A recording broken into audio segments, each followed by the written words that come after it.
बिस्मिल्लाहिर्रहमानिर्रहीम। नाज़रीन इकराम अस्सलाम वालेकुम। चौधरी असलम वसन आपके मेज़बान लीगल एडवाइस में। नाज़रीन इकराम, अच्छे मुआशरे में रहने के लिए कानून की पासदारी करना अच्छे शहरियों की ज़िम्मेदारी है। नाज़रीन इकराम, कानून को समझना, कानून को जानना, कानून की रिस्पेक्ट करना हर अच्छे शहरी की ज़िम्मेदारी है, बल्कि फ़र्ज़ है। इसलिए तकबीर टीवी पर लीगल एडवाइस हम हर हफ्ते लेकर आते हैं और मेरे साथ हमारे मेहमान होते हैं सैयद सॉलिसिटर के प्रिंसिपल जनाब बैरिस्टर राशिद मसूद शाह साहब। शाह साहब अस्सलाम वालेकुम। वालेकुम अस्सलाम। अस्सलाम वालेकुम नाज़रीन। इनके अलावा आज हमारे साथ काउंसलर अब्दुल रशीद जेपी साहब, जो समाजी मसाइल में माहिरीन समझे जाते हैं और वेलफेयर के कामों में माशाल्लाह उनका एक बड़ा मकाम है। आज वो भी हमारे मेहमान हैं और वो भी हमारा साथ दे रहे हैं। जनाब काउंसलर चौधरी अब्दुल रशीद साहब। जनाब हसन साहब शुक्रिया। अस्सलाम वालेकुम नाज़रीन, it's nice to be here. नाज़रीन इकराम, मैं अपने मेहमानों का बहुत मशकूर हूँ और ख़ुसूसन जनाब राशिद मसूद साहब का कि ये अपना टाइम हमें देते हैं और पूरे बरतानिया और यूरोप में जहाँ जहाँ पर भी हमारे नाज़रीन ये प्रोग्राम देखते हैं वो इनकी रहनुमाई करते हैं। नाज़रीन इकराम, मेरी गुजारिश है कि ये 1 घंटा होता है हमारे पास और 1 घंटे में कॉल ज़्यादा होती हैं और अगर मुकम्मल, चूँकि ये हर बात मुकम्मल नहीं कर सकते, गाइडलाइन तो ज़रूर देते हैं, लेकिन आप बराए मेहरबानी इनका जो टेलीफ़ोन नंबर है वो स्टूडियो से ले लिया करें और इनको आप डायरेक्ट इनके ऑफिस में मिल सकते हैं। नाज़रीन इकराम, मैं आपसे यही गुजारिश करता हूँ कि जो बात मुकम्मल समझ ना आए वो आप इनको इनके ऑफिस से रब्ता कर सकते हैं। सैयद सॉलिसिटर एक मारूफ इदारा है बर्मिंघम में और शाह साहब उसके प्रिंसिपल हैं और ये आपकी पूरी रहनुमाई करेंगे। तो शाह साहब, मैं आपको खुश आमदीद कहता हूँ और इंशाल्लाह ईद की भी तैयारी हो रही है। जी जी। और ईद के ऊपर मैं कोशिश करूँगा कि मेरे नाजरीन जो हैं वो कानून का ख़ास ख्याल रखें। तो नाजरीन, अपना शाह साहब, आज हमारे नाजरीन को आप ये बताएं कि ये जो लोग पाकिस्तान से इस मुल्क में आना चाहते हैं शादी करके या एज ए फियांसे, तो वो किस तरीके से यहाँ कानून अपना इमिग्रेशन के मसाइल से आप उनकी रहनुमाई करते हैं जी, जो लोग पाकिस्तान से एज ए फियांसे या हस्बैंड आते हैं? जी, पहली बात तो ये है कि इमिग्रेशन को हम एक मसला बना के पेश करते हैं। दरअसल ये हर मुल्क का राइट है कि वो अपने जो बॉर्डर्स हैं उनको कंट्रोल कर सके जी। उन्होंने इसको इस तरह से कुछ किया होता है कि वो अपने मुल्क की इकॉनमी को भी मद्देनज़र रखते हैं और इसके अलावा कई ऐसे फैक्टर्स होते हैं जो कि समाजी लेवल पे हैं कि वो चाहते हैं कि सिक्योरिटी हो सके। क्योंकि बाज़ औक़ात ऐसा होता है कि एक जो लड़का या लड़की उधर से आते हैं वो अगर इस मुल्क में आने के बाद अपने आप को इस्टेब्लिश ना कर सकें तो वो काफ़ी एक्सपेंस है इस मुल्क का। सही। तो पहली बात तो ये है कि हम लोग इसको समझते हैं कि 18,600 का, जैसे हम हर दफ़ा हमें एक सवाल होता है जिसमें लोग कहते हैं कि ये एक मसला है। दरअसल ये मसाइल जो हैं ये इसलिए उन्होंने हमें जिस तरह नज़र आ रहे हैं एक मसले के तौर पे, वो इसलिए उन्होंने इसको एक कंडीशन बनाया है कि अगर आप 18,600 की इनकम होगी आपकी तो आप आसानी से इस मुल्क में रह सकते हैं। बहरहाल आम ज़ुबान में जो मैं बात करना चाहूँगा वो ये है कि अगर आप अपने किसी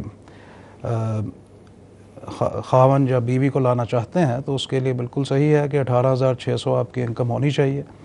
दूसरा ये है कि आजकल उन्होंने इंग्लिश की भी एक रिक्वायरमेंट की हुई है, वो भी ज़रूरी है, जो कि पाकिस्तान में आपको अगर पाकिस्तान से आ रहे हैं तो टेस्ट देना पड़ता है।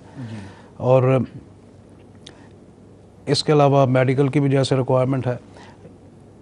तो ये चीज़ें अगर फुलफ़िल होती हों और ये है कि आपकी इंटेंशन टू लिव टुगेदर हो, वो इस सेक्टर को भी काफ़ी गौर से देखते हैं कि क्या वाकई ये मियाँ बीवी जो हैं वो आपस में रहना चाहते हैं। शुक्रिया शाह साहब। मेरे साथ एक कॉलर हैं, हम उनसे बात करते हैं।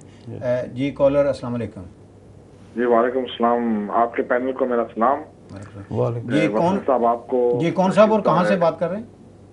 जी मैं मैनचेस्टर से बशीर बात कर रहा हूँ। जी बशीर साहब, क्या सवाल है आपका?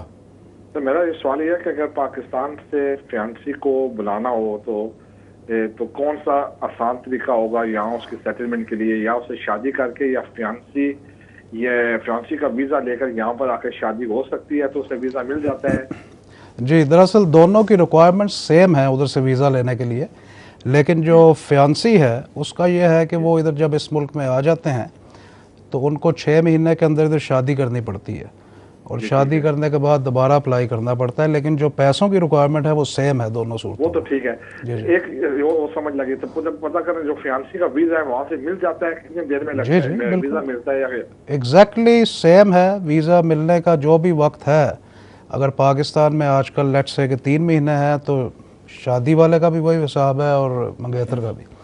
हर मुल्क में दरअसल ये डिपेंड करता है कितना क्यू है। मसलन इंडिया में कभी जल्दी हो जाता है, कभी पाकिस्तान में जल्दी हो जाता है, तो उसमें कोई ऐसी फिक्स टाइम में वीज़ा मिल जाता है वहाँ पे, या ऐसी बात नहीं वो ना मानते हो कि फियांसी नहीं हो सकती? नहीं। या कोई ऐसी कोई रुकावट डाल दें इमिग्रेशन ऑफिसर? नहीं, ऐसी कोई बात नहीं है। देखें, वो रुकावट शादी में भी डाल सकती है अगर उनको कोई ऐसा शक है कि ये शादी जेन्युइन नहीं है और इसका मकसद सिर्फ ये है कि मुल्क में दाखिल होना है यूनाइटेड किंगडम में, तो वो ऑब्वियसली जो बॉर्डर कंट्रोल है, जो फॉरेन ऑफिस का स्टाफ उधर है, वो उसको मद्देनज़र रखते हुए फैसला करता है। जी, तो दोनों में से कौन सा आसान तरीका है? देखें, इसमें कोई आसान की बात नहीं है। इस बात को आप समझें कि जो हकीकत है उसको आप फॉलो करें। अगर वो मंगेतर है तो एज ए मंगेतर बुलाएं, और शादीशुदा है तो एज ए शादीशुदा। ठीक है जनाब, शुक्रिया। बशीर साहब बहुत शुक्रिया। नाज़रीन, लीगल एडवाइस का प्रोग्राम आप तकबीर टीवी पर देख रहे हैं, और अगर आपको किसी किस्म के भी कानूनी मसाइल का मशवरा चाहिए तो आप लाइव कॉल कर सकते हैं। किसी किस्म का भी कानूनी कोई मसला हो, मशवरा लेना चाहें तो आप लाइव कॉल कर सकते हैं। और आज हमारे साथ जनाब काउंसलर अब्दुल रशीद साहब भी तशरीफ़ फरमाए, जो समाजी मसाइल से बड़ी वाकफ़ियत रखते हैं। तो आप चले आएँ और लाइव कॉल कर सकते हैं। जी मेरे साथ कॉलर हैं। अस्सलाम वालेकुम। अस्सलाम वालेकुम जी कौन साहब और कहाँ से?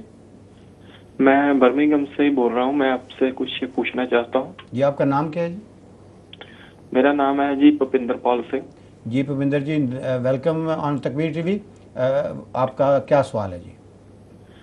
मेरा सवाल जो है, मैंने ना ह्यूमन राइट पे केस लगाया था, नियरली 2 साल हो चुके हैं जी। तो मेरा वो केस था वो रिफ्यूज़ हो गया, फिर मैंने जुडिशियल रिव्यू में डाल दिया जी। अभी उसको पिछले साल नवंबर में लगा हुआ था मेरा ये केस जी, तो अभी तक कोई जवाब नहीं आया। जी शाह साहब। अच्छा तो देखें, मैं ये पूछना चाहता हूँ कि क्या मुझे क्या मैं आपको ये कहना चाहूँगा कि दरअसल इतना कह देना काफ़ी नहीं है कि मेरा ह्यूमन राइट्स का केस था एक्सक्यूज़ मी, जो रिफ्यूज़ हो गया और उसके बाद आपने जुडिशल रिव्यू कर दिया। जुडिशल रिव्यू में जाने से पहले काफ़ी कुछ हो सकता है, और जो आपके सवाल की नोयत है तो ज़रा समझने की कोशिश करें कि जुडिशरी जो है वो काफ़ी हाई लेवल की चीज़ है। जब जजेस किसी चीज़ का फ़ैसला करते हैं तो वो अपने वक्त में करते हैं। ये हमारे इख्तियार में नहीं है कि हम जज को कई वजह से कह सकें कि आप इस पर जल्दी करें। कई दफ़ा ऐसा होता है कि केसेस क्लास एक्शन होते हैं, जैसे कि आप जैसे बहुत से लोगों ने हो सकता है उस किस्म का केस किया हो, और वो ट्रेजरी सोलिसिटर्स जो कि होम ऑफिस के सोलिसिटर्स हैं, वो हो सकता है कि कह रहे हों हाई कोर्ट, क्योंकि ये सारे केस एक जैसे हैं, लिहाजा इन सब के ऊपर हम जब जवाब दे दें तो इसको इकट्ठा सुना जाए। ये भी एक फैक्टर हो सकता है। लेकिन आम अगर आप जुडिशल रिव्यू डालते हैं तो मैं उसका जवाब ये दे सकता हूँ कि तकरीबन 6 हफ्तों में जज पेपर्स के ऊपर फैसला यूजली कर देते हैं। उसके बाद अगर अलाउ हो जाती है तो फिर उसकी एक ओरल हियरिंग लगती है। अगर अलाउ नहीं होती तो फिर आपके पास हक होता है उसको रिव्यू कराने का ओरली। ठीक है जी, शुक्रिया जी। भूपिंदर साहब, आपको जवाब मिल गया है। अगर नाजरीन इकराम, आप याद रखिए कि आप इनका नंबर जो है वो स्टूडियो से ले सकते हैं और डायरेक्ट सैयद सॉलिसिटर को रब्ता कर सकते हैं। जी, नेक्स्ट कॉलर है मेरे साथ। जी, अस्सलाम वालेकुम। नेक्स्ट कॉलर, अस्सलाम वालेकुम। हेलो, अस्सलाम वालेकुम। अस्सलाम जी, कौन और कहाँ से? अहमद अरबी से बोल रही हूँ। जी जी, क्या व्हाट इज योर क्वेश्चन? मैंने वकील से बात करनी है। मैं पूछना था कि अगर कोई yes, he is listening. आए और यहाँ पे शादी कर ले तो कुछ हो सकता है उसके लिए?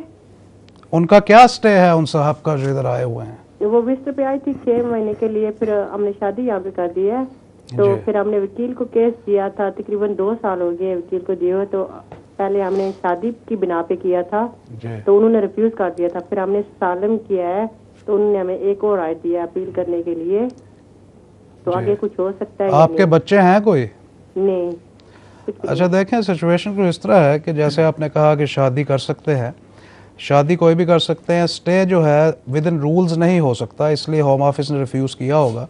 कोई साहब अगर विज़िट के दौरान कर लें तो उनको स्विच करने का, अपने वीज़े को ट्रांसफ़र करने का हक वो राइट नहीं है। हाल बता ह्यूमन राइट्स में ये उसको हक हासिल है कि वो उसको ट्राई कर ले। और अपील का हक अगर वो ओवरस्टे था तो अमूमन नहीं दिया जाता, वो भी आप चैलेंज कर सकते। के दौरान ही किया, जब उसकी स्टे थी ना, वीजा वालिद था, तो फिर उनको अपील का हक दिया गया होगा लाजमी। जी, अपील की थी ना, तो अपील में कहा कि वो फिर अपील कर सकती है कि जो सालम वाला था वो भी उन्होंने। अजाइलम जो है मुझे वैसे समझ नहीं आ रही किस बिना पे किया, क्योंकि अजाइलम में भी वकील ने किया था। जी जी, वकील नहीं करता, आप उसको कहते हैं तो वो करता है ना। अजाइलम तो आपका है ना। उसने बताया तो हमने किया जी, एडवाइस आपने ली उनसे। देखें, हो सकता है कि उनके ऐसे फैक्टर्स हों कि उनको कोई ऐसा ख़तरा हो अपने मुल्क में, क्योंकि अजाइलम जो है वो इंटरनेशनल लॉ के तहत कंसिडर होता है। क्योंकि जो ह्यूमन राइट्स है रेफ्यूजीज़ के, वो यूनाइटेड नेशन कन्वेंशन या यूरोपियन कन्वेंशन उसको कवर करती है। तो वो आपका वकील ज़्यादा बेहतर जानता है, उनको उनके हालात पता होंगे। तो ऐसा है कि अब अजाइलम में ऑब्वियसली आप भी उसका फैक्टर हैं कि अब आपको 2-3 साल हो चुके हैं इकट्ठे रहते हुए। अगर बच्चे हो जाएं तो और ज़्यादा राइट्स बन जाते हैं। 2 साल इकट्ठे रह रहे हैं पर अभी बच्चे नहीं हैं। जी, वो जब अजाइलम अपने मेरिट पे कंसिडर होगा और अजाइलम के साथ साथ वो आपका रिलेशन भी बाद में जज के पास अख्तियार है कि कंसिडर करें। ठीक है जी। जी ladies, thank you very much.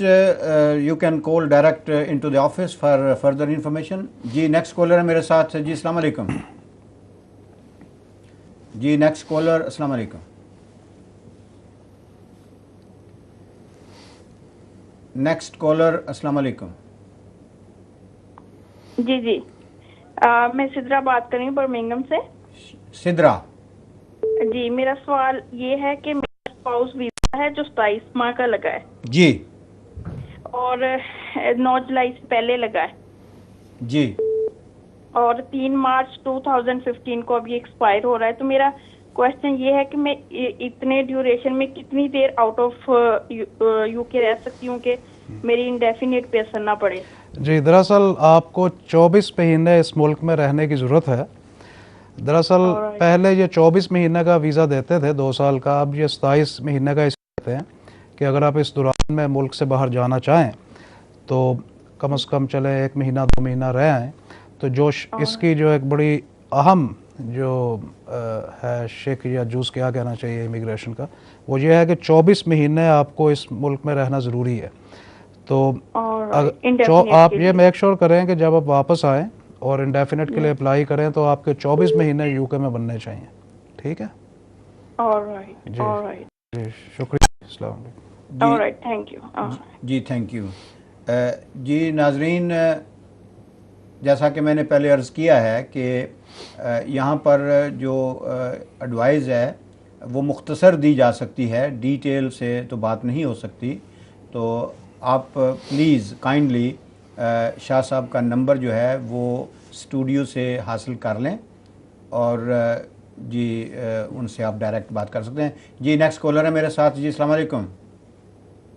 मेरा क्वेश्चन है जी what's your name? My name Ali Khan. Wali Khan? Ali Khan ji, Ali Khan London से बात कर रहा हूँ, लंदन से बात कर रहा हूँ। मैं स्पाउस वीजा पे आया था, नेशनलिटी के लिए अप्लाई किया हुआ है अप्रैल में। अभी तक मेरे को होम ऑफिस से जो है ना जो सेरेमनी होते हैं उसका डेट्स वगैरह कुछ भी नहीं है, तो जरा प्लीज इसको एक्सप्लेन कर सकते हो। दूसरी चीज ये कि जब ये आ जाए तो फिर इसके बाद नेक्स्ट प्रोसीजर क्या होगा ब्रिटिश पासपोर्ट अप्लाई के लिए, और कितना रिक्वायरमेंट्स और फीस वगैरह जरा प्लीज डिटेल में बता देना, बड़ी मेरा। आपने अप्लाई कर दिया हुआ है ना नेशनलिटी का? मैंने नेशनलिटी के लिए की अप्रैल में, मगर उसके जी नेशनलिटी आप अप्लाई कर चुके हैं, उसकी फ़ीस आप दे चुके हैं। अब ये है कि उनका जो डिले है उसका कोई एग्जैक्ट टाइमिंग नहीं है, ये हर साल में मुख्तलिफ टाइमिंग होती है। आपका जो चेक था वो कैश हो चुका है जो आपने भेजा? जी कैश हो चुके हैं। आपको एक्नॉलेजमेंट आ गई है उधर से? जी कब का आ चुकी है, मगर वैसे आप इंक्वायरी कर सकते हैं। अमूमन जब आपको वो ख़त लिखते हैं ना एक्नॉलेजमेंट, तो उसमें लिख देते हैं कि इसमें कितना लाइकली है, कितना डिले लाइकली है। लेकिन अगर आप समझते हैं कि ये ज़्यादा टाइम है, अप्रैल मई जून जुलाई अगस्त सितंबर, तो आप एक ख़त उनको लिख सकते हैं कि भाई कहाँ तक पहुँचा है मेरा ख़त जो केस है। लेकिन अदरवाइज़ मुझे लगता है एनी टाइम आपको आने वाला होगा उधर से लेटर कि भाई आपका अप्रूव हो चुका है। यूजुअली आजकल जो सिटी काउंसिल है ना, उधर से भी ख़त कई दफ़ा आ जाता है डायरेक्टली, बजाय इसके कि आपको उधर से आए होम ऑफिस से। वो सिटी काउंसिल को पहले भेज देते हैं, सिटी काउंसिल वाले आपको एक अपॉइंटमेंट की डेट देते हैं कि इस दिन आप आके हलफ उठाएं। तो ये भी मुमकिन है। मेरे ख्याल में अब एनी टाइम आने वाला है, इसमें कोई फिक्स टाइम नहीं है। ठीक है, शुक्रिया। ओके जी, थैंक यू। अस्सलाम वालेकुम। जी जी थैंक यू वेरी मच। जी नाजरीन, मैं कह रहा था कि अगर आप सैयद सॉलिसिटर का टेलीफ़ोन नंबर जो है वो स्टूडियो से हासिल कर लें तो डिटेल से बात जो है वो इनके साथ आप अपॉइंटमेंट करके बात कर सकते हैं। नाजरीन इकराम, तकबीर टीवी पर आप लीगल एडवाइस का प्रोग्राम देख रहे हैं और कोई भी आपको कानूनी मसला दरकार हो किसी किस्म का भी, तो आप हमें कॉल कर सकते हैं। तो मैं जनाब काउंसलर रशीद साहब जी कॉलर है मेरे साथ। अस्सलाम वालेकुम। हेलो अस्सलाम वालेकुम जी, कौन साहब और कहाँ से? जी मैं ब्लैकपूल से बोल रहा हूँ, वलीद। जी वलीद भाई, क्या क्वेश्चन है? जी मैं पूछना चाहता हूँ, मेरे पास असाइलम और मुझे रेजिडेंस परमिट भी मिला हुआ है जी, तो मैं सिर्फ ये जानना चाहता हूँ कि मुझे अब पासपोर्ट के लिए किधर अप्लाई करना होगा? मैं ट्रैवल करना चाहता हूँ, अभी मेरे पास सिर्फ रेजिडेंस परमिट है, 2 साल हो गए मेरे पास, पर ट्रैवल डॉक्यूमेंट्स नहीं है। जी, आपका जो रेजिडेंट परमिट है उसका दुरानिया क्या है, ड्यूरेशन क्या है? 5 साल। अच्छा, आपको जो इन्होंने स्टेटस दिया था वो रेफ्यूजी स्टेटस दिया था या एक्सेप्शनल लीव टू रिमेन दी थी कोई? लीव टू रिमेन ऊपर लिखा हुआ है। हाँ जी, दरअसल उसके साथ एक लेटर होगा। अगर उन्होंने आपको रेफ्यूजी स्टेटस दिया था तो फिर आप ये है कि अगर अपने मुल्क का पासपोर्ट नहीं ले सकते किसी वजह से, तो क्योंकि असाइलम का मतलब यही होता है कि आपको अपने मुल्क से ख़तरा है, जो आपकी कंट्री ऑफ ओरिजिन है उधर आपको कोई ख़तरा है, इसलिए आपने असाइलम लिया। तो फिर उस सूरत में यह है कि आप इधर होम ऑफिस से एक ट्रैवल डॉक्यूमेंट बना सकते हैं जो कि पासपोर्ट नहीं है, वो सिर्फ ट्रैवल डॉक्यूमेंट है। वो आपको नेशनैलिटी का हक नहीं देता, सिर्फ एज ए रेफ्यूजी आपको वो देता है ट्रैवल करने का हक। वो आप बनाएं और उसके ऊपर ट्रैवल कर सकते हैं, लेकिन अपनी कंट्री ऑफ ओरिजिन जहाँ से आपको ख़तरा है उधर आप उस पर नहीं जा सकते। ये है उसका तरीका। नेशनैलिटी आपको 5 साल के बाद मिलेगी, बल्कि 5 नहीं 6 साल के बाद नेशनैलिटी मिलेगी। 1 साल आपको 5 साल के बाद गुजारना पड़ेगा बगैर किसी रिस्ट्रिक्शन के अपने स्टे पे। शुक्रिया। मैं सिर्फ ये पूछना चाहता हूँ, ट्रैवल डॉक्यूमेंट्स के लिए मुझे किधर अप्लाई करना है? आई मीन इधर लिवरपूल? जी, home office Croydon, home office में क्रॉयडन में एक है। अगर आप वेबसाइट पे जाएं तो आपको ट्रैवल डॉक्यूमेंट यूके अगर आप उस पर डालें होम ऑफिस की वेबसाइट पे, तो उस पर फॉर्म भी आपको मिल जाएगा। वो फॉर्म आप भरें और भेज दें, उधर होम ऑफिस आपको आ जाएगा ट्रैवल डॉक्यूमेंट। ठीक है जी, नेक्स्ट कॉलर है मेरे साथ। जी अस्सलाम वालेकुम। हेलो जी, कौन साहब और कहाँ से? जी मेरा नाम वसीम चौधरी है जी, मैं मैनचेस्टर से बात कर रहा हूँ। कौन चौधरी? वसीम चौधरी। वसीम जी, वसीम भाई व्हाट इज क्वेश्चन? जी, क्वेश्चन ये है कि मैं यहाँ पे हूँ जी टियर 2 वीजा के ऊपर, जी जिसको आप वर्क परमिट, जब नया वर्क परमिट जिसको कहते हैं जी। तो मुझे ये मालूम करना था कि क्या मैं अपने टैक्स के मामलात के लिए लिमिटेड कंपनी बना सकता हूँ? आपका किसी एक अदारे के साथ वाबस्ता है आप? हाँ जी, मैं NHS में काम करता हूँ जी। आपका वीज़ा NHS ने करवा के दिया था? जी। नहीं, आपके लिए मुश्किल है, वो आप नहीं कर सकेंगे। आप सेम पेशे में थोड़ी सी उसमें है इजाज़त कि आप कर सकते हैं, लेकिन आप कंपनी बना के अलहदा कोई दूसरा काम नहीं कर सकते।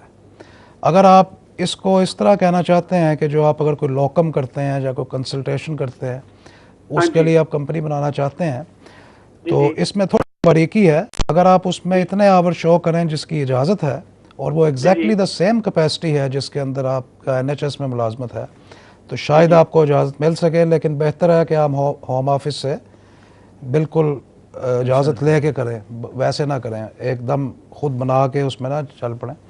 तो मशवरा ले लेना इसमें ज़रा तफसील से बेहतर है। ठीक जी है वसीम साहब, शुक्रिया। नेक्स्ट कॉलर है मेरे साथ जी। अस्सलाम वालेकुम। वालेकुम सलाम जी, कौन और कहाँ से? जी, मैं लंदन से बात कर रही हूँ निकट। जी, क्या सवाल है आपका? जी, मेरा सवाल ये है कि मैंने ये पूछना था कि मैं केस हमने फायर किया था लास्ट ईयर इस्लामिक निकाह के बेस पे, लेकिन उन्होंने रिजेक्ट कर दिया था। अब उन्होंने कहा है कि आप वो हैबिटेशन की बेस पे दोबारा दायर करें जब आप वो 2 साल हो जाएंगे। तो अब 2 साल हो रहे हैं फरवरी में, प्लस बेबी भी ड्यू है दिस वीक।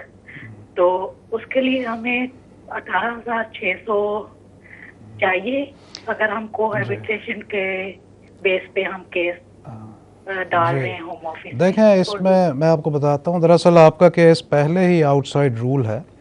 18,600 का मतलब है कि आप बिल्कुल विद इन रूल है हर चीज़। अब एक साहब जो हैं वो इस मुल्क में उस कैटेगरी में नहीं आते जो कि स्विच कर सकें फ्रॉम लेट्स से विजिटर से वो शादी में जा सकें, तो वो तो पहले ही आउटसाइड रूल है। तो 18,600 तो बाद की बात है। अगर कोई स्टूडेंट है जो कि स्विच कर सकता है स्टूडेंट से शादी के ऊपर, वो विद इन रूल है। उसको अगर उसने मज़ीद रूल को फॉलो करना है तो 18,600 उसकी तनख्वाह होनी चाहिए। आप रूल से पहले बाहर मुझे नज़र आ रहे हैं, आप सिर्फ ह्यूमन राइट्स में हैं। आपका इंशाल्लाह बच्चा होने वाला है। जो ही आपका बच्चा हो जाए तो आपके हस्बैंड के पास एक नया राइट आ जाएगा।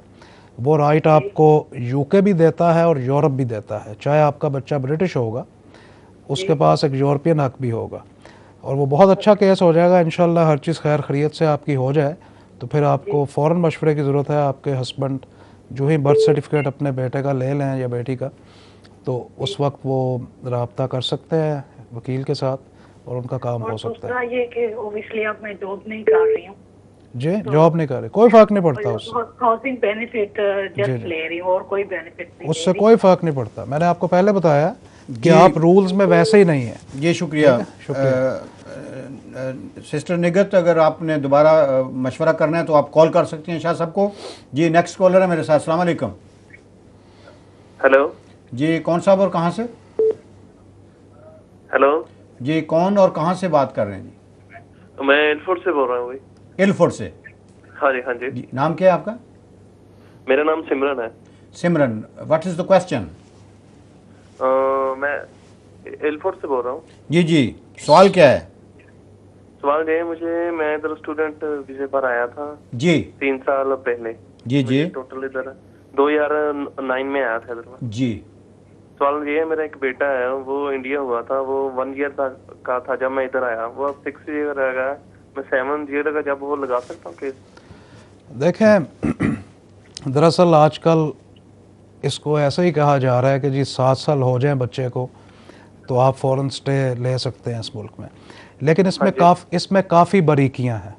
दरअसल इस पे एक जजमेंट एक बड़े कोर्ट ने की थी, जिसमें जज साहब ने यह कहा था कि लोगों ने इस बात को मजाक बना दिया कि बच्चा इधर पैदा हुआ, 7 साल हुए और उन्होंने कहा ले जी हमारा हक हो गया।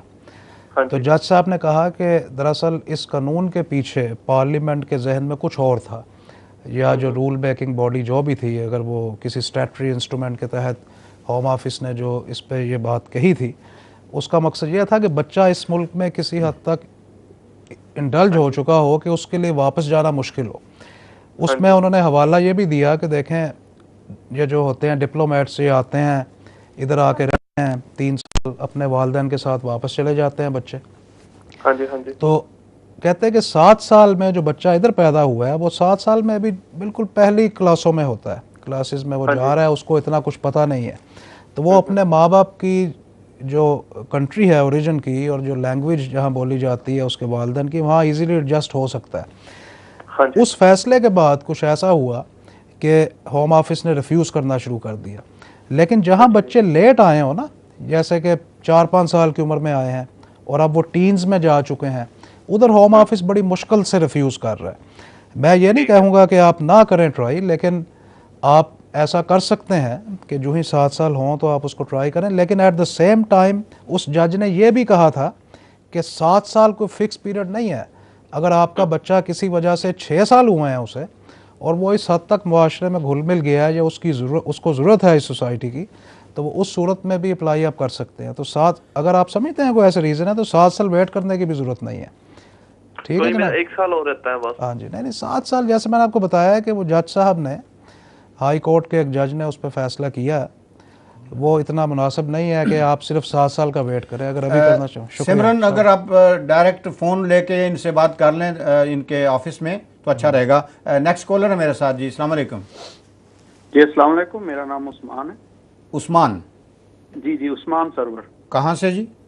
जी मैं बर्मिंघम से बात कर रहा हूँ। जी उस्मान साहब, क्या सवाल है जी? जी मेरा सवाल ये है कि मेरी मिसेज के पास स्पाउस वीज़ा है जो कि 9 जुलाई 2012 से पहले के रूट पर है जी। तो मैं आपसे पूछना चाहता हूँ कि वो ऑलरेडी 3 मंथ्स पाकिस्तान में रह चुकी हैं और अभी फिर पाकिस्तान जा रही हैं, तो वो और कितना अर्सा रह सकती हैं पाकिस्तान?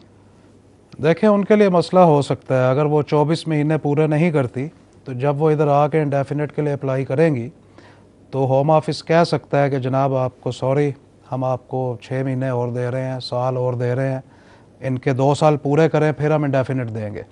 इसलिए मैं आपको थोड़ा सा वार्न करना चाहूँगा कि अगर ऐसी आपको कोई जल्दी नहीं है इंडेफिनेट की, फिर तो भेज दें, अदरवाइज़ वो 3 महीने से ज़्यादा स्पेंड ना करें। अगर 3 महीने ऑलरेडी हो चुके हैं तो अपने 24 महीनों को पूरा करके इंडेफिनेट लेके फिर जाएं। ठीक है जी, शुक्रिया जी। नेक्स्ट कॉलर है मेरे साथ। अस्सलाम वालेकुम। जी अस्सलाम वालेकुम जी। जी कौन साहब और कहाँ से? मैं ख्वाजा रिफत बात कर रहा हूँ जी, लंदन से। जी ख्वाजा साहब, क्या सवाल है जी?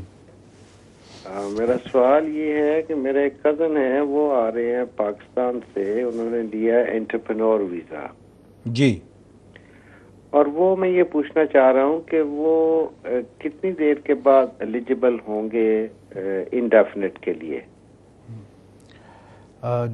मैं आपको एग्जैक्टली जवाब इसका इसलिए नहीं दे सकता कि मैंने पिछले को 3 सालों से ये काम अपने बेटे को दिया हुआ है जिसका नाम है हमजा सैयद। लेकिन जो मेरा 2-3 साल पहले का जो नॉलेज है उसके मुताबिक ये है कि 5 साल बाद वो इंडेफिनेट अप्लाई कर सकते हैं।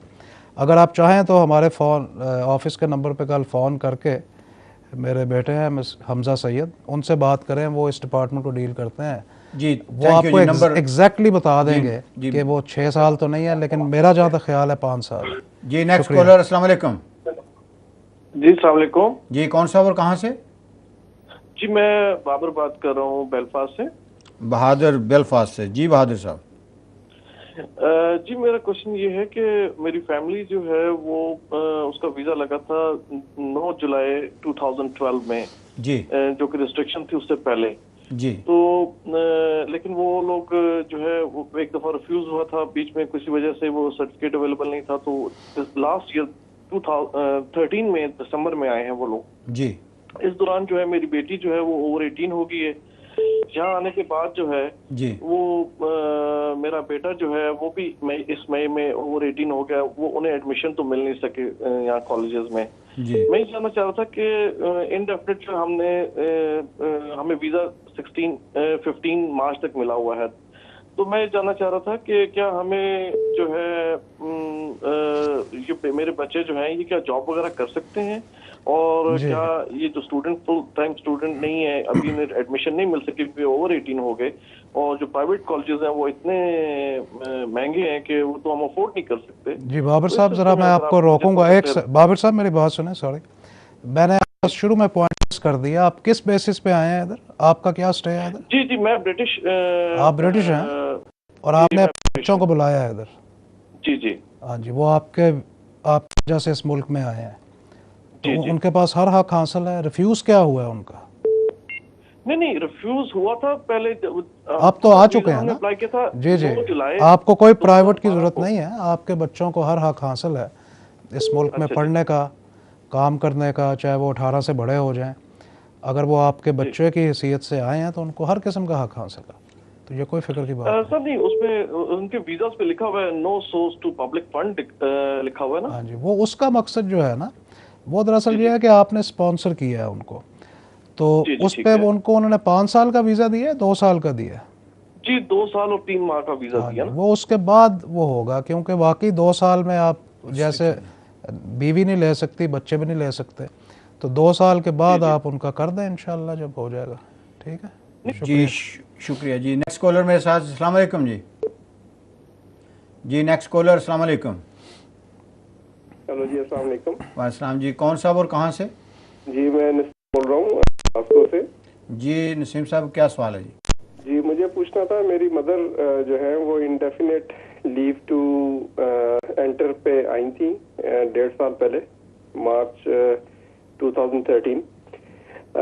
बेसिकली आई अप्लाइड फॉर, उनके लिए वो अप्लाई किया था डिपेंडेंट वीज़ा, लेकिन फिर उन्हें ये इंडेफिनेट ही लग गया था पाकिस्तान से जी। तो अब मैं पूछना चाह रहा हूँ कि वो अप्लाई कर सकती है नेशनैलिटी के लिए? जी आपकी वालदा को इंडेफिनेट इसलिए मिला कि उन्होंने उनको डिपेंडेंट मान लिया कि वो होली सोली आपकी डिपेंडेंट है, और यही रूल है उसमें जी। अब यह है कि जब उनको 1 साल हो जाएगा ना इधर, तो वो अप्लाई कर सकती हैं नेशनैलिटी के लिए। वैसे तो एक बात बताऊं कि नहीं, 1 साल उनको वेट करना पड़ेगा, क्योंकि 1 साल विदाउट, नहीं सॉरी 1 सेकंड, सॉरी मुझे ज़रा करेक्ट करना। आपकी वालदा कब आई हैं? अच्छा अभी आई हैं वो इधर। हाँ जी जी जी जी, उनको 5 साल वेट करना पड़ेगा। नहीं मैं समझ गया हूँ। She has to wait for 5 years, she has to be in this country for 5 years and 1 year without any restriction. Now she has no restriction on her, so she has to wait for 5 years. ठीक है, शुक्रिया जी, thank you जी। जी next caller, अस्सलाम वालेकुम। जी अस्सलाम वालेकुम। जी कौन और कहाँ से?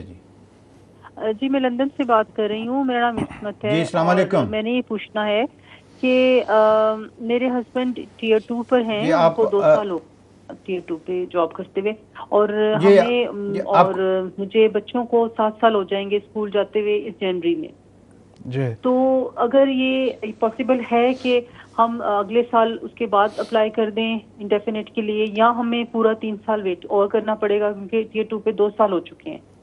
बच्चों को 2 साल हुए हैं इस मुल्क में? नहीं 7 साल हो गए, स्कूल जाते हुए जनवरी में हो जाएंगे, जो अभी आ रहा है 2015 में। हाँ जी, तो आप इधर किस बेसिस पे हैं? कोई असाइलम किया हुआ है आपने या? नहीं टियर 2 के हम, मैंने बताया अच्छा टियर 2 मैं, वो दरअसल आवाज शुरू में कट गई थी आपकी। अच्छा आप टियर 2 में पर हैं और 2 साल हो गए हैं। 2 साल जी या 7 साल, मैं समझा नहीं। 7 years? उससे पहले क्या था? हम लोग स्टूडेंट वीजे पर थे। अच्छा पहले स्टूडेंट थे। जी टियर 2 से पहले स्टूडेंट वीजे पे थे, तो उसके बाद टियर 2 को 2 साल हो चुके हैं, लेकिन हमें 7 साल जनवरी में हो जाएंगे, यानी बच्चों को स्कूल जाते हुए 7 साल हो जाएंगे, और एक मेरा बेटा भी अगले साल 7 साल का हो जाएगा, मतलब वो यहीं पैदा हुआ है। जी बिल्कुल, आप अप्लाई कर सकते हैं, आपके बच्चों को हक हासिल है।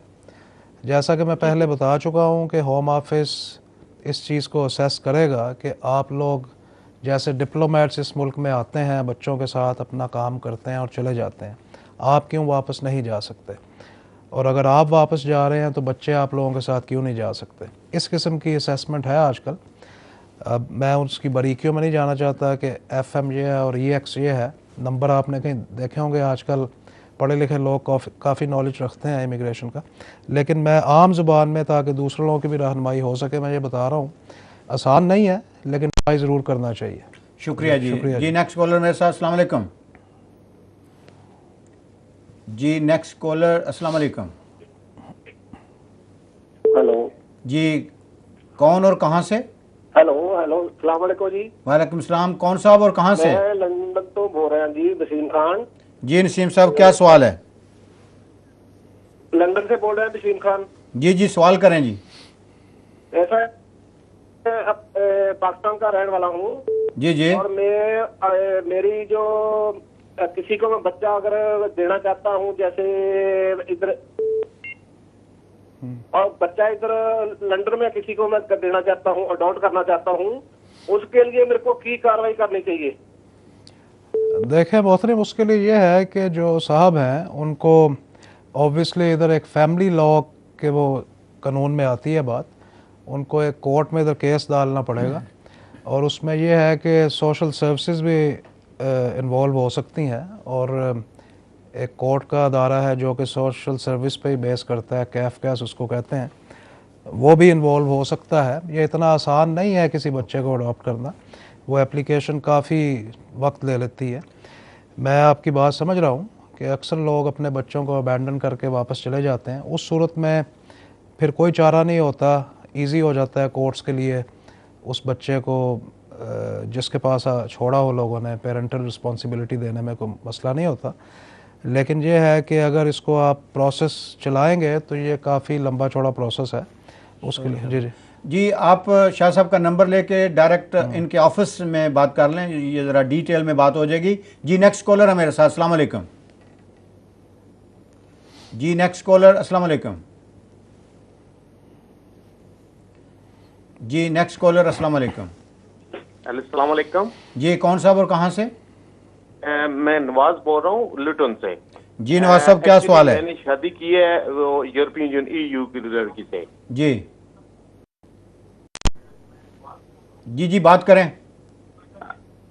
सर मैंने ये सवाल पूछना है कि वो मेरे पास 5 साल का वीजा है अभी जी। तो मुझे 3 साल हो गए, तो मेरा एक बच्चा है यहाँ पर, मैं कब मैं इंडेफिनिट अप्लाई कर सकता हूँ? देखें उस वीज़े पे तो आप 5 साल बाद ही कर सकते हैं, ठीक है? और 5 साल बाद? अच्छा हाँ जी, जो 5 साल बाद आप अपना अप्लाई करें। अगर किसी वजह से शादी टूट जाती है तो फिर ये है कि वो उसको थोड़ा डिफरेंट कहा जाता है, उसको रिटेन राइट्स ऑफ रेजिडेंस कहा जाता है।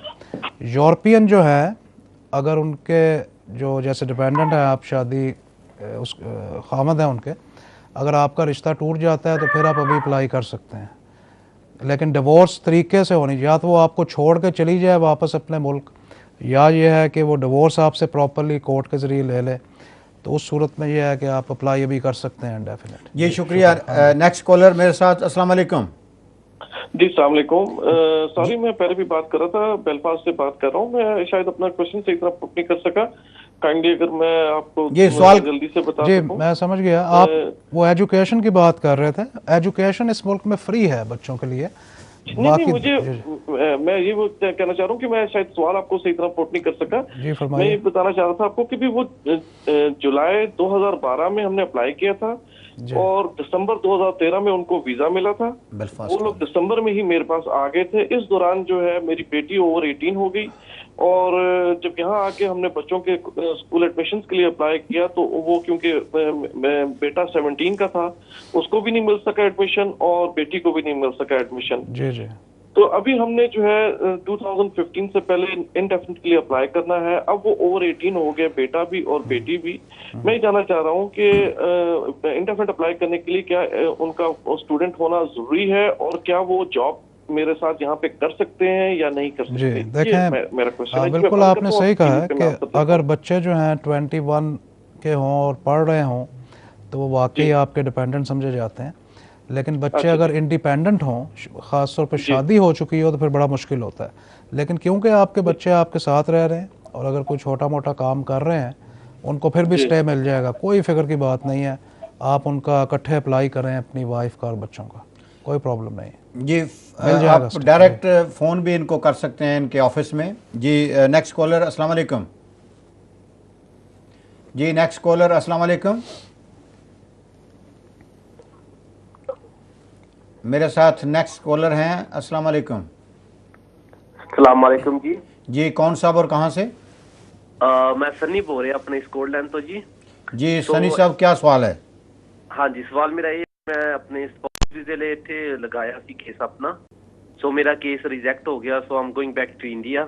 ओके, सो मैं ये पूछना सी लाइक आगो पासपोर्ट, सो मैनू की चाहिए आगो पासपोर्ट एंड आगो ticket, so what need else, can you tell me what need else? वापस जाना वास्ते? हाँ जी, वापस जाने की चाहिए, पासपोर्ट भी मेरे को हैगा और टिकट भी मैं बुक कराई हुई है, सो किसी यूके बॉर्डर एजेंसी ਨੂੰ ਜਾਂ ਦੱਸਣ ਦੀ ਲੋੜ ਜਾਂ ਹੋਰ ਤਾਂ ਨਹੀਂ? हाँ जी हाँ जी, वो बेहतर है ਤੁਹਾਡੇ ਲਈ ਕਿ ਤੁਸੀਂ ਹੋਮ ਆਫਿਸ ਨੂੰ ਦੱਸ ਕੇ ਜਾਓ। ठीक है? ठीक है जी। ਤੁਹਾਡੇ ਵਕੀਲ ਹੈ ਨਾ ਕੋਈ? हाँ जी हाँ जी, वकील मैं ਇਸੇ ਕਰਕੇ ਵਾਪਸ ਜਾ ਰਿਹਾ ਬਿਕੋਜ਼ ਮੈਂ ਕਿਹਾ ਉੱਥੇ ਜਾ ਕੇ ਦੁਬਾਰਾ ਫਰੈਸ਼ ਕੇਸ ਲਗਾ ਲਵਾਂ, ਬਿਕੋਜ਼ ਮੈਂ ਬ੍ਰਿਟਿਸ਼ ਦੇ ਨਾਲ ਸ਼ਾਦੀ ਕੀਤੀ ਆ ਐਂਡ ਮੈਂ ਓਵਰਸਟੇ ਸੀ ਇੱਥੇ, ਸੋ ਜੀ ਮੈਂ ਸਮਝ ਗਿਆ। ਤੁਸੀਂ ਹੋਮ ਆਫਿਸ ਇੱਕ ਲੈਟਰ ਪਾ ਦਿਓ ਕਿ ਮੈਂ ਜਾ ਰਿਹਾ। ਤੁਹਾਡੇ ਕੋਲ ਪਾਸਪੋਰਟ ਹੈ ਆਪਣਾ? हाँ जी, ਉਹ ਪਾਸਪੋਰਟ ਮਿਲ ਗਿਆ। हाँ जी, ਤੁਸੀਂ ਉਹਨਾਂ ਨੂੰ ਦੱਸ ਦਿਓ ਕਿ ਇਸ ਡੇਟ ਨੂੰ ਮੈਂ ਇਸ 에ਅਰਪੋਰਟ ਤੋਂ ਇਸ ਫਲਾਈਟ ਤੇ ਜਾ ਰਿਹਾ, ਉਹ ਅੱਛਾ ਹੈ। ਠੀਕ ਹੈ, और फिर ਉੱਥੋਂ ਤੁਸੀਂ ਨਵਾਂ ਪਾਸਪੋਰਟ ਤੇ ਅਪਲਾਈ ਕਰ ਸਕਦੇ ਹੋ ਉੱਥੋਂ ਲੈ ਕੇ। शुक्रिया जी, थैंक यू सनी साहब। नेक्स्ट कॉलर मेरे साथ जी, अस्सलाम वालेकुम। जी जी कौन साहब और कहाँ से? जी कौन साहब और कहाँ से? मैं रिजवान बात कर रहा हूँ। जी किधर से जी? रिजवान साहब कहाँ से बात कर रहे हैं? शाह साहब बात करके मशवरा लेना था जी। बात शाह साहब सुन रहे हैं, बात करें जी। शाह साहब अस्सलाम वालेकुम। माशाल्लाह से बहुत अच्छा प्रोग्राम चल रहा है, तो मैंने कहा चले मैं भी मुस्तफीद हो जाऊँ आप लोग के मशवरे से। बहुत शुक्रिया आपका जनाब। शाह साहब मैं 2001 में आया था, मैंने असाइलम किया था, मगर उसके बाद फिर मैंने 4-5 चक्कर में लगा चुका पाकिस्तान जाने की, और फिर उसके बाद 2008 में जो है ना हमने लेगेसी किया था। मैं पिछले 7-8 साल से यहाँ पे मुस्तकिल रह रहा हूँ। मेरी वाइफ भी आ गई थी और मेरा बेटा भी स्कूल में पढ़ता है, वो भी 8 साल का हो गया है।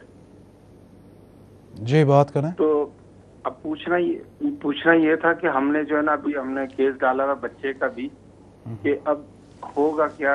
वो देखें, पहले तो आपने ये बात कही कि आपने अजाइलम किया था और फिर आप आते जाते रहे, वो मैं समझ नहीं सका। अजाइलम करके कैसे आते जाते रहे आप? बहरहाल अच्छा देखें, बात सुने, जो मैं समझा हूँ वो ये है कि आप आए, पहले आपने इरादा किया था शुरू में, लेकिन फिर आप बच्चों को लेकर दोबारा आए। अब ये है, अब मुतवातर अगर 8 साल से इधर रह रहे हैं तो वो पुराना तो नहीं शुमार होगा उसमें जब आप आए थे और चले गए। अब अगर आपके बीवी बच्चे आपके साथ हैं उसमें आप ज़रूर केस डाल सकते हैं। अच्छा, पिछले 8 साल से जो है ना लेगेसी का हमने डाला हुआ, और बच्चे का भी अभी हमने अप्लाई किया है कि भाई वो 4th क्लास में पढ़ रहा है, तो मैं पूछना चाह रहा था, वो कह रहे थे कि आप वेट करें। मेरे ख्याल में वो केस एश्योरेंस टीम एक है लिवरपूल में, केस एश्योरेंस टीम है, आप उनको लेटर लिखें कि क्या आपका केस उधर पेंडिंग है अभी कुछ, क्योंकि कुछ केसेस लेगेसी के अभी भी पेंडिंग पड़े हैं। ये आप अपने वकील को कहें, अगर आप हमारी खिदमत चाहते हैं तो हम उसमें कर सकते हैं, लेकिन केस एश्योरेंस टीम को लिखें। जी नेक्स्ट कॉलर। अच्छा मैं एक रहनुमाई लेना, अच्छा चलें जी नेक्स्ट कॉलर मेरे साथ। जी अस्सलाम वालेकुम। वालेकुम जी, कौन साहब और कहाँ से? मैं नदीम बात कर रहा हूँ लंदन से। जी नदीम साहब क्या सवाल है? जी सवाल ये है कि मैंने अपने भाई के लिए स्पॉन्सर किया था विजिट वीजे के लिए, ठीक है, उन्होंने वीजा का जो है रिफ्यूज कर दिया, लेकिन उसमें जो अपील का राइट है वो बहुत लिमिटेड किया था। तो मैं ये पूछना चाहता हूँ कि लॉ चेंज हो गया, आजकल बहुत लिमिटेड देते हैं, फुल अपील नहीं देते भाई वगैरह के लिए। जी लॉ आजकल चेंज हो चुका है, जैसे पहले अपील का हक था रिलेटिव्स को उस तरह नहीं है, और कई दफ़ा वैसे भी सस्ता पड़ता है आपको कि अगर उनमें कोई खामी रह गई थी उन केसेस में, तो आप वो खामी को पूरा करके दोबारा नई एप्लीकेशन डाल दें तो ज़्यादा बेहतर होता है। अच्छा, वो नई एप्लीकेशन के लिए कितना वेट करना पड़ता है रिफ्यूजल के बाद? ऐसा कोई उसमें नहीं है, उसमें से कोई पॉइंट हमेशा हम निकाल लेते हैं, कोई ऐसी रिस्ट्रिक्शन नहीं है उसमें। ठीक है, शुक्रिया। अच्छा मैं एक गाइडेंस के लिए, क्योंकि हमारे पास बेनिफिट था चौधरी रशीद से। अच्छा जी कॉलर नेक्स्ट। अस्सलाम वालेकुम। अस्सलाम वालेकुम जी, कौन साहब और कहाँ से? जी मैं अली बोल रहा हूँ स्कॉटलैंड से। जी अली साहब क्या सवाल है? जी जी मेरा सवाल ये कि मैं यूके नेशनल हूँ और मेरे 3 बच्चे हैं पाकिस्तान में जी, और मैं उनको बुलाना चाहता हूँ परमानेंट वीजे पे। मैं चाहता हूँ कि उसकी रिक्वायरमेंट और उसकी फीस कितनी है, वीजा फीस, टाइम कितना लेते हैं? आपकी वाइफ और बच्चे हैं सिर्फ 3 बच्चे हैं, वाइफ नहीं है, वाइफ होती है। अच्छा, देखें बच्चे आपके कब पैदा हुए थे? आपके ब्रिटिश होने के बाद या पहले? नहीं, पहले के हैं। अच्छा, पहले के। हाँ, फिर वो ब्रिटिश नहीं है। देखें बच्चों के लिए रूल जो है वो यही है कि आप उनको ऑब्वियसली आप पहले तो ये प्रूफ करेंगे, आप अपना निकाहनामा दिखाएं, बच्चों के बर्थ सर्टिफिकेट दिखाएं, पहले आप प्रूफ करेंगे कि वो आपके बच्चे हैं। उसके बाद ये है कि आप ये बताएं कि आप इस मुल्क में क्या करते हैं, आपके पास अकोमोडेशन है, आप उन बच्चों को कर सकते हैं इधर अफोर्ड। अच्छा, एक बहुत इंपॉर्टेंट पॉइंट है कि आपको अपनी वाइफ का डेथ सर्टिफिकेट दिखाना पड़ेगा और वो उसकी इन्वेस्टिगेशन कर सकते हैं। वजह यह है कि जो यूके है ये सिग्नेटरी है एक चाइल्ड रिलेटेड कन्वेंशन का, कि जिसके मुताबिक ये बच्चों के मामले में बहुत डरते हैं कि किसी मुल्क से बच्चे ले ना आए गलती से, क्योंकि वो फिर इस मुल्क के लॉ के मुताबिक बच्चे वापस भी करने पड़ सकते हैं, तो वो चाइल्ड अबडक्शन में आ जाते हैं कई दफ़ा। बात की पूरी तफ्तीश करें कि वाकई आपकी जो वाइफ है वो फौत हो चुकी हैं। तो ये है कि बाकी प्रोसीजर यही है कि आप अपनी इधर से इनकम और अकोमोडेशन बताएंगे और उनकी एप्लीकेशन डाल लेंगे तो इंशाल्लाह वो आ जाएंगे। जी, नेक्स्ट कॉलर मेरे साथ। अस्सलाम वालेकुम। हेलो, अस्सलाम वालेकुम। जी, कौन सा और कहाँ से? मैं हुसैन बोल रहा हूँ ब्रैडफोर्ड से। जी हुसैन साहब, क्या सवाल है? मेरा सवाल ये है, मेरा एक बेटे के लिए 10 इयर्स रूल में मैं रजिस्ट्रेशन के लिए अप्लाई किया, उसके लिए कितना टाइम मांगता है? सॉरी, जरा आप दोबारा रिपीट करेंगे? मैं 10 इयर्स रूल का मेरा बच्चा चाइल्ड 10 ईयर मेरा बच्चा के लिए अप्लाई किया था। जी जी, बच्चा की क्या उम्र है? अभी तो 11 हुआ, ये इधर बोर्न हुआ ये मुल्क में। अच्छा, born and brought up 11 year. तो मेरा केस था एसाइलम केस, वो रिफ्यूज हो गया, तो मेरा बच्चा तो 11 ईयर्स हो गया। तो आप ऐसा करें, अपने बच्चे के लिए अप्लाई किया, आप अपने बच्चे की पहले नेशनैलिटी अप्लाई कर दें, वो ज्यादा बेहतर। मेरा सोलिसिटर रजिस्ट्रेशन के लिए अप्लाई किया। हाँ, वही registration as a child nationality. उसके लिए कितना टाइम मांगता है एक्चुअली, ये जानना चाहता हूँ। बस अब डाल दें आप उसकी। वो डाल दिया मैंने, अभी 3 महीना हो रहा है, और कितना दिन जाएगा? बस और चंद महीना लग जाएंगे, हो जाएगा इंशाल्लाह, कोई फिक्र नहीं। हो जाएगा। जी, thank you very much. Next caller मेरे साथ। अस्सलाम वालेकुम। जी वालेकुम सलाम। जी, नेक्स्ट कॉलर। अस्सलाम वालेकुम। जी वालेकुम सलाम। ये कौन सा और कहाँ से? जी मैं सईद बोल रहा हूँ मैनचेस्टर से। सईद साहब, आपकी आवाज़ नहीं आ रही, आप अपने टीवी की आवाज़ बंद कर दें। अच्छा जी, आपकी आवाज़ नहीं आ रही। उसने Tier 1 जनरल अप्लाई किया था। नहीं, आपकी आवाज़ नहीं आ रही। अच्छा, मैं एक बड़ा अच्छा सवाल पूछना चाहता था। कौन सा? आनी चाहिए अब आवाज़। अब आ रही है। जी जी, बात करें जी सही साहब। क्विक क्वेश्चन है, दोस्त ने Tier 1 जनरल अप्लाई किया 2011 में, उसे इमरजेंसी पाकिस्तान जाना पड़ा तो वापस चला गया। केस का फैसला बाद में आया जो कि रिफ्यूज हो गया। अपील के लिए सोलिसिटर को दिया, लेकिन उस अपील फिर फाइल नहीं हो सकी क्योंकि कॉस्ट काफी थी उस पर। अब उसके डॉक्यूमेंट्स सोलिसिटर के पास पड़े हुए हैं, पासपोर्ट, वो कैसे पासपोर्ट उसको वापस भेजा जा सकता है? आपके कोई साहब इधर किस बेसिस पे आए थे? वो उसका स्टूडेंट था, फिर Tier 1 जनरल की। अच्छा, वो वापस चले गए हैं? वापस चले गए हैं वो? जी हाँ जी, वो वापस। अच्छा, वो ऐसा है कि पासपोर्ट जो है ना, वो वकील को भी नहीं भेज सकते और आपको भी नहीं। जब बंदा इस मुल्क में ना हो ना, तो वो सिर्फ एम्बेसी को भेज सकते हैं। आप ऐसा करें कि अपने जो रिश्तेदार हैं उनको ये कहें कि वो उनको ख़त लिखें कि मुझे पासपोर्ट वापस चाहिए, तो वो फिर आपकी जो कंट्री है, अगर पाकिस्तान है जैसे, तो वो पाकिस्तान की एम्बेसी को भेजेंगे, आपको नहीं देंगे। ठीक है, शुक्रिया जी। शुक्रिया जी। Next caller. अस्सलाम वालेकुम। अस्सलाम वालेकुम जी। जी, कौन साहब और कहाँ से? जी, कौन साहब बात कर रहे हैं? अली बोल रहा हूँ जी, मैनचेस्टर से। जी अली साहब, क्या सवाल है जी? जी, मेरा सवाल है कि हमने ना फैमिली में ILR अपना अप्लाई किया हुआ है, तकरीबन 1.25 माह हो गए जी। तो अभी किसी इमरजेंसी के सिलसिले में मुझे पाकिस्तान एक एप्लीकेशन जो है ना, वो पाकिस्तान हम अपनी एक एप्लीकेशन वापस लेना चाह रहे हैं उसमें से।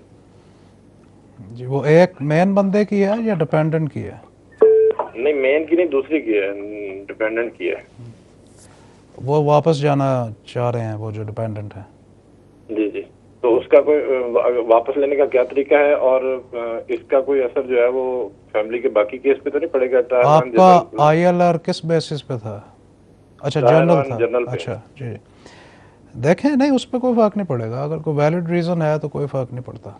नहीं, उसमें कोई कोर्ट केसेस हैं, उनके हवाले से जाना पड़ रहा है।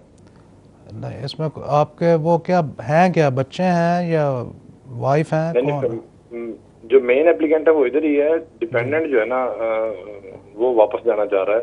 उसका देखें, बात सुने, आप थोड़ी सी लिमिटेड बात कर रहे हैं और वह बिल्कुल सही है, क्योंकि काफ़ी पर्सनल क्वेश्चन होते हैं, चीज़ें होती हैं कई दफ़ा। आप ऐसा करें, मेरा नंबर ले लें, ये जो ही ख़त्म होता है टीवी तो उसके बाद आप मुझे प्रोग्राम के बाद फ़ोन कर लें, उसका एग्जैक्ट रीज़न मैं जानना चाहूँगा और फिर आपको बता सकता हूँ। कोई केस लॉ एकदम कोर्ट करके थ्रो नहीं किया जा सकता जब तक कि वो गिवन सिचुएशन जो है उसके साथ मैच करती हो। ठीक है, शुक्रिया। नाजरीन, आपका बहुत शुक्रिया, आपने लीगल एडवाइस का प्रोग्राम देखा। मैं अपने मेहमानों का भी बहुत शुक्रगुजार हूँ। चौधरी रशीद साहब, आपका भी बहुत शुक्रिया। शाह साहब, बहुत शुक्रिया। आपका भी बहुत शुक्रिया। थोड़े आपको रोकूंगा, वक्त है कोई 2 मिनट या जल्दी जल्दी जो जी। मैं दरअसल पूछना चाहूँगा चौधरी रशीद साहब को कि आजकल जो वेलफेयर लॉ है, मुझे पता है आप इस कैपेसिटी में बात नहीं कर सकते, आप काउंसलर हैं, कि आजकल इन्होंने लिमिट कर दी है 500 पाउंड हफ्ते का फैमिलीज़ के लिए। हमारे पास बहुत केसेस ऐसे आते हैं कि बेनिफिट जो ले रही हैं फैमिलीज़, वो सिर्फ 500 पाउंड तक ले सकते हैं, जिस वजह से हाउसिंग बेनिफिट के ऊपर बहुत इफ़ेक्ट है। तो मैं समझ सकता हूँ कि आप क्योंकि काउंसलर हैं तो आपको बहुत लोग लिखते होंगे इस बारे में, तो इस पे क्या पॉलिसीज़ हैं और क्या लोगों को रहनुमाई हो सकती है। मैं आपकी पोजीशन को समझते हुए, क्योंकि मुझे पता है कि आप सोशल काम करते हैं, कि इदारों के साथ वाबस्ता हैं, अगर कुछ थोड़ी सी गाइडेंस दे सकें कि जो लोग बहुत मजबूर हैं वो क्या कर सकते हैं इस बारे में। शाह साहब, पहली बात तो ये कि जहाँ तक वेलफेयर बेनिफिट्स का ताल्लुक है, मैं भी आपकी तरह I used to manage a centre, community centre, और वहाँ हम ये वेलफेयर राइट्स का करते थे। तो लेकिन जब मैं लॉर्ड मेयर बना 2008 में, तो since then lot of new legislation has come in, and I'm not sure, exactly what the problem is. आजकल प्रॉब्लम है कि 500 पाउंड मैक्सिमम हो गया बेनिफिट, तो उस वजह से लोगों के रेंट कम कर दिए हैं कौंसिल ने, सब ने कर दिए हैं। तो उस पर कोई हमने निकालना है एज ए वकील कि भाई कुछ मदद हो सके लोगों की। तो मैं समझ सकता हूँ आपकी बहुत खिदमत हैं और बहुत शुक्रिया जो हमारे साथ बैठने का। आपको शाह साहब बहुत शुक्रिया, चौधरी साहब आपका भी बहुत शुक्रिया। नाजरीन आपका भी बहुत शुक्रिया। इसी दिन अगले जुमेरात को 8 बजे फिर दोबारा मुलाकात होगी। तब तक के लिए अपने मेज़बान चौधरी असलम वसन को इजाज़त दीजिए। अल्लाह हाफ़िज़। अस्सलाम वालेकुम।